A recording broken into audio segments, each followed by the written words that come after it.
gather to celebrate the installation of your new pastor, Father Robert Kubik, who is pastor of Immaculate Conception Church and administrator of St. John the Evangelist Parish and St. Rita Parish.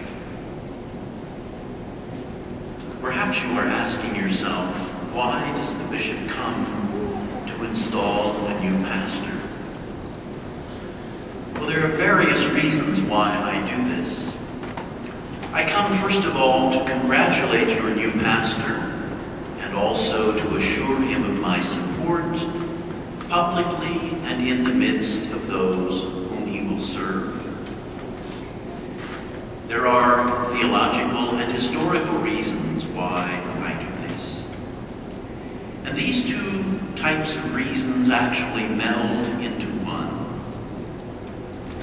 You recall that our Lord Jesus Christ founded his church upon the 12 apostles as the first bishops.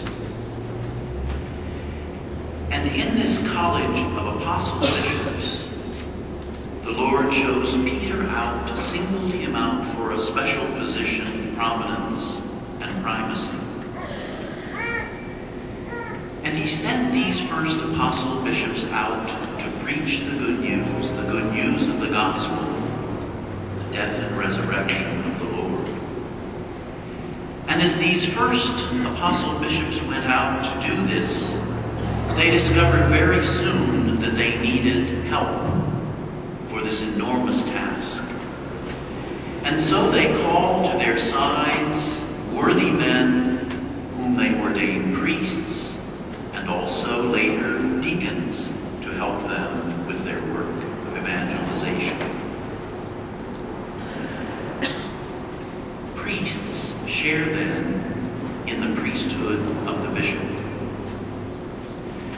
Your pastor is an extension of the bishop's ministry. He shares in the bishop's threefold ministry of teaching, governing, and sanctifying. My dear friends, your pastor is the most wonderful gift a parish receives from the diocese through the bishop. And you can rejoice that you have a resident pastor. I understand few people like change because it can be difficult. There is, first of all, no perfect time to make personnel changes. Furthermore, no person, no priest, no bishop, no pope ever fully completes his work. There is no perfect time for him to leave. I know that over time, bonds of affection are created between a pastor and the people of his parishes. And that is wonderful to see. It says a lot about the priest and also a lot, I think, about the people. And that can also make change difficult when the priest is reassigned. However, I ask you to keep certain dimensions to this in mind. When he is ordained a priest, the one to be ordained puts his folded hands inside the bishop's hands and promises the bishop and his successors obedience. This obedience assumes concrete meaning when the priest accepts the assignment given him by the bishop. A priest is not ordained for ministry in a particular parish, nor ordained for a special ministry. A priest is ordained for service in the diocese. This promise of obedience is not subjecting him to the capriciousness of another person, but is rather a commitment to radical openness to service in the church. And for that reason also, it is bound up with the commitment to priestly celibacy.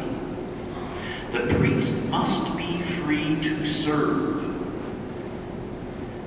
This obedience is committing the priest to serve wherever the greater good of the diocese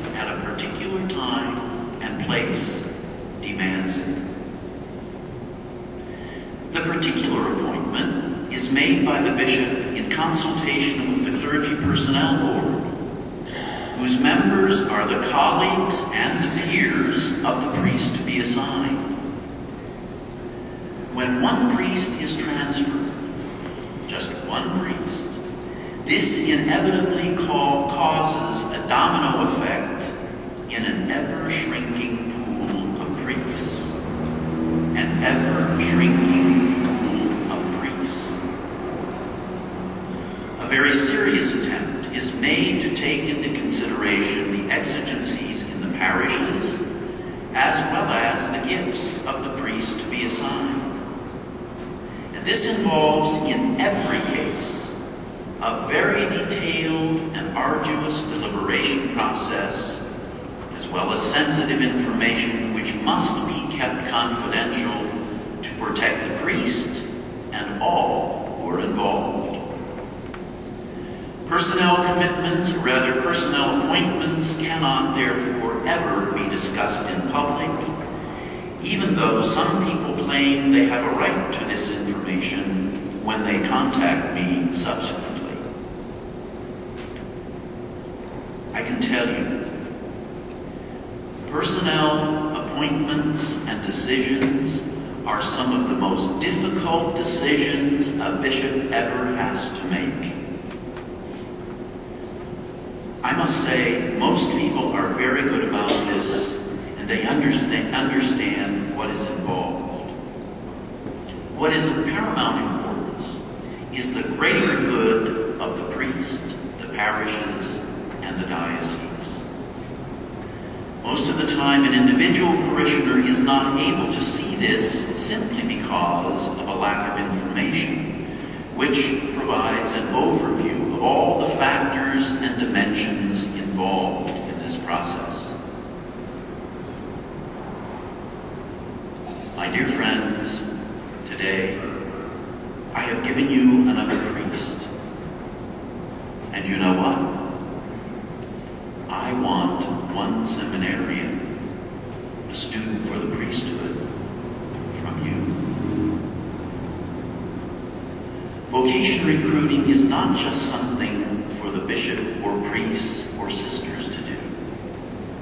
And since you have benefited immensely from the presence of many priests in your parishes, I think it only fair and reasonable to say that each of you as beneficiaries also shares the responsibility of identifying suitable candidates for the seminary.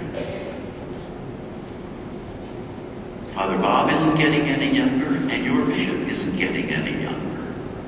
Who will replace us?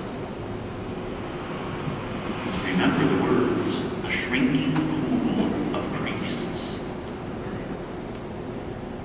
One of the first things that Jesus said when he did his own vocation recruiting was to pray that the Lord send laborers into the vineyard. I ask each one of you also to take home with you today the prayer card with the diocesan prayer for vocations on it, and to pray it every day. Some people tell me they have it pasted to the mirror on their vanity in their bedroom, on the medicine cabinet in the bathroom, and others say that they put it on the refrigerator in the kitchen. That's wonderful, because everyone gathers in the kitchen and you can pray it all together there. The Lord asks us to pray for vocations, not just to give us something nice and pious to do. He asks us to pray because he answers prayers. We presently have 7 seminarians and more are in the pipeline. They are the answers to prayer. Vocations begin with an invitation. And this is something we can all do, no matter whether we're old or young, no matter what social station we have. Everyone can extend an invitation. And Jesus did exactly this when he chose his apostles. He was walking down the beach of the Sea of Galilee and saw these fishermen out there.